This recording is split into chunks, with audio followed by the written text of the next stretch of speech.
Well, hello. I'm going to talk about nuclear technology and the Iran situation. And so, yeah, I strained my wrist a little bit. I don't really necessarily need that, but typing a lot and it helps. So I'm going to talk about that. But first, I'm going to do a little update. I'll update you and take a little bit of a different attitude than I did in past years. It's I guess I'm getting more and more used to it. But yeah, uh, it's 2 o'clock in the morning, and it's I could just go to sleep. Often I might look at some code when I was in a salary position and I just had a busy time and code to look at.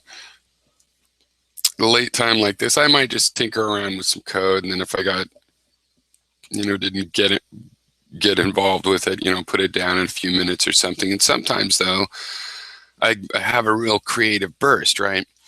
And but that's when you're salaried and stuff. You kind of make this dedication to you make a promise for a deadline, and sometimes it gets tight, and you try to schedule it so that you have room for your life. But then when I came here and I got to work really hard to try this, get steady contracting, I did some contracts where I charged people rates that would have been reasonable for reasonable contracting rates, but also instead I charged them 40 hours and really worked this crazy time. But what I'm finding is it's funny when you're billing, because now I have a couple contracts. One hasn't started, and but I'm working on another one in the meanwhile.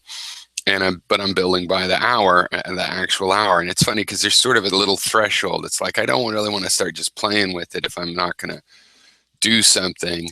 And so I don't start doing it because I don't really feel unless like, okay, yeah, I'm going to accomplish something that I should, I don't feel like starting billing. And so there's a little threshold. And probably I just need to get used to like, well, I can, this app I'm using for keeping track of my time is pretty easy just to start. And if 5 minutes later I decide I'm not going anywhere, I can always stop that or even erase that entry. And, but I've divided my time a lot. But, I've been in this situation as a salaried employee for a long time where uh, it's just however many hours, you know, it takes a lot of the time. And you budget your time differently. So, anyway, this will be interesting. But on the nuclear thing, so here's the thing. There's all this stuff, the senators, the U.S. senators, with their petulant little childish letter. There's so many ways that could have, if they wanted to write a letter, probably should have written one to the president or a public letter published in a major newspaper or to Iran. Even if they were going to do that, it's somewhat questionable, but just the whole condescending, you might not be the experts in our system, and we don't have to do what the president says, and he's not going to be around that much longer. And things about we can change the agreement later. No, you could break an agreement. You can always break an agreement. You're the one of the, you're the legislative body. You're part of the cognitive faculty of the nation as a behaving personality, and you could break your agreements. But going, we're going to just break our agreement. But the funny thing is, so some of it is about, countries that don't proliferate can use nuclear energy. That's the deal. Now, the problem is then you have to let them enrich uranium, which can also be used for weapons. And in fact, a nuclear plant is great for breeding.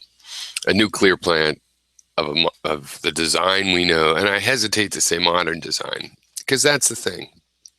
This is only true of one kind of nuclear reactor.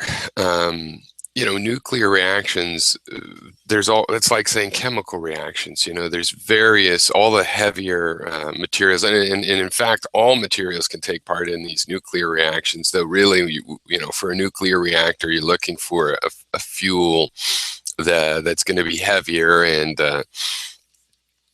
so it limits the cycles you're going to want to use. But you have these chemical cycles as molecules split up and turn into other molecules, and there's chances it could be two, or maybe it breaks at five, and then through all the statistics and odds of that on the molecular level, you can get very reliable reactions, and there's ways to draw energy off of it. And it happens to be that the world has really only ever seen one nuclear design in action, just one, and it was one originally designed by the United States Navy, and it needs a lot of water to cool it, and it's almost silly how bad of a design it is, but we've never gone further because people were so scared of it they didn't even want to improve it or learn what it's really about. In reality, the safety, of nuclear reactors is totally misunderstood, and I don't understand why people would have so much fear about something and not be driven to learn the facts about it. But maybe the facts are being hidden. Who knows? Maybe I don't know who to blame for that. But let me just get some of these facts out, because this is not just, it's science. It's straightforward. Okay.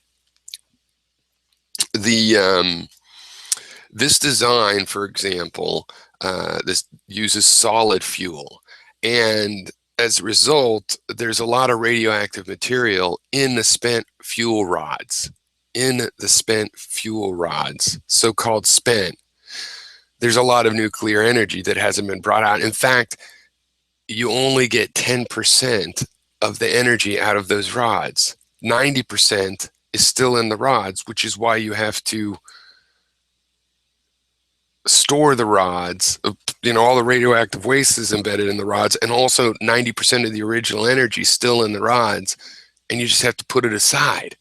There's energy there. There's nuclear reactor designs that can burn that fuel. Why would we argue for 40 years about if we're going to put that stuff in this mountain or that mountain when there's ways to generate energy from burning that unused fuel? Okay, so the first thing is you need to have a liquid design. All right, the rods, if they get out of control, there's not much you can do. They're solid and they're dangerous to be around. You can have mechanisms, but what if the mechanisms jam or something? You're relying on robotics, which over the last 50 years wasn't that great of a bet. Probably could build something more and more reliable today, but it's still inherently flawed. If you have your radioactive fuel dissolved in a liquid, like a liquid salt, then the stuff can flow around. And if it was going to have an overheat, you could have plugs that melt at a certain temperature, and you can control this fluid. And also, since it's not a solid rod, you're going to be able to get all the energy out of the fuel. Now, even more importantly, though, is the only reason to make the uranium reactors that we have the only positive reason is to generate weapon grade plutonium and uranium. That's it. Because in this design where you have these solid things that can melt down, if you don't keep cooling them, they will have a chain reaction on their own at that point when you put them all together. And if you don't intervene, then it'll keep going, because the chain reaction is such that each one of those uraniums, they put off a couple neutrons, and it cascades because you have all these heavy things that are ready to go. If you use a lighter radioactive material, which itself is not fissible, then uh, like thorium, as I mentioned before, this only puts off one, um, what is it, neutron. And so it starts the same cascade, but much more gently. And in fact, while it releases heat, to get it going, you've got to put some of the uranium, or shoot it with a neutron cannon or something, and to get it started. And then it does have just barely more than zero. And if you dissolve this material, including the old radioactive waste, you can dissolve that down into the salts, and make sure you don't get too much of the heavy stuff. But if you did and it started to get too hot, then it can melt a plug, right, at a certain temperature, very physically reliably, and the fluid can pour into a pan that spreads it out, so it's not a critical mass, that it's not dense enough. And this is a trick you could play with the uranium reactor if it was liquid based as well. But why do that? Because, see, when you do this uranium cycle, you create what is it called, transuranics, that in a high number. You build up even heavier molecules than, even though you're doing fission, those big halves that bump into other things, they end up also, or the neutrons go off and hit all at once, I guess is actually what's going on. I'm not a nuclear physicist, but you end up creating plutonium and stuff like that, where the thorium, being smaller, once the uranium has started the reaction and the thorium starts breaking open, right, it makes a little bit of uranium, but not this kind of uranium that's going to build up. It's going to just keep just enough to keep the thorium opening. And the thorium, being lighter, breaks into smaller molecules, and you get things like radioactive cesium and whatnot, which is useful in medicine. So if you have a liquid thorium reactor, you can't make weapons with it, right? You can't have an out of control meltdown. You do have radioactive waste, but you don't have to keep it 10,000 years. You just have to keep it 300 years. And some of the radioactive material is useful in medical testing and stuff. And basically, there's various ways to shine the light. This is lightweight, not very radioactive, so it's safe, but it glows and you can see it. And so they use different isotopes for different kinds of tests in different ways, and it's very useful. So, and even if you couldn't use any of these byproducts, which you can, because you can also, they're powering satellites with them. They can be used as batteries, really long-lived batteries, and these materials, some of them, though not the medical isotopes, those ones, they have half-lives, I think, in days. And so they actually have to ship that stuff straight to the hospital right then when it's needed.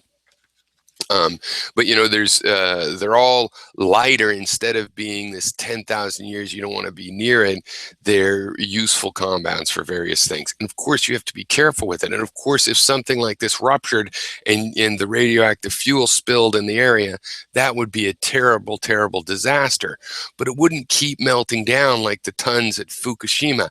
That can't happen. It would pour out and cool off, because a thorium reaction will not keep going on its own. It would pour down into the pan where it's supposed to and cool off, but even if it cracked or something, it would pour out, cool off, and then it would be there. You could clean it up. You just could pick up all the dirt and whatnot. It's not going to keep burning and melt itself down into the water table and so on. So plus, you don't need to put this by water. A thorium liquid, or for that matter, even other liquid, for that matter, there's even solid rod-based designs that the Russians have done that don't need to be near water. That's kind of a remnant of the fact that the design was designed to go on a submarine. So why wouldn't you just cool it with copious amounts of water? I would think maybe because of your infrared signal. But anyway,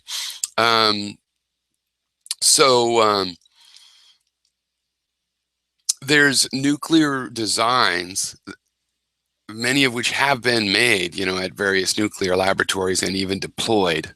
There's been solid fuel thorium-based reactors, for example. But mostly all of the reactors we talk about, all the reactors they're arguing about in Iran or Europe and the United States, they're all this Navy design. This, the exceptions are a few things here and there in India, and the old Soviet Union tried things. So mostly it's this one design, and the companies that run that like it, but of course it doesn't have a future. And I mean, everything I just told you is like it should be on the table. You could still say, well, we don't like, nuclear energy at all anyway. The fact is, a liquid thorium reactor would be less dangerous than, in terms of radioactivity, than coal plants. Coal ash is radioactive. The thorium and uranium that's in the coal ends up in the ash, concentrated. So, it's, you have to compare the outputs, and to be putting out no carbon, and also, the thorium, there's way more of it than uranium, and you don't have to enrich it. When you dig thorium right out of the dirt, it's ready to use as a fuel. You just have to clean the other minerals out, where uranium, only a little percentage of it can even be used as fuel. So they have to spin and centrifuge and all of this kind of stuff, and there's way more of it, and it's all over. And, a current Westerner's whole life is just, would be a piece of thorium, a little sphere of thorium, the size a little bigger than a golf ball. All the energy you need for your electric car and everything, and no carbon. So this is a no-brainer to at least consider, right? And then, so what does that have to do with Iran? Well, if we were considering this, then we could just say, okay, Iran, how about you do a thorium reactor if you don't want a nuclear weapon? I mean, if every country is going to get to modernize and have nuclear power if they want it, shouldn't we go to thorium, where to use thorium to make a weapon grade material, you just have to, it's not the thorium reactor. You'd be using the energy from the thorium reactor to drive another nuclear reaction on a side module, taking some of the energy. You could use the electricity down the road and put that thing there. In other words, it doesn't make weapon material. So, plus, you can dissolve the so-called radioactive waste from the nuclear plants that we've had so far and burn energy. There's 90% of the energy left in those rods. What's to wonder about this? So anyway, that's my point on that. And now it's like, I feel like I should do some more programming. I gotta get it out of the way. I don't know. All right, cheers.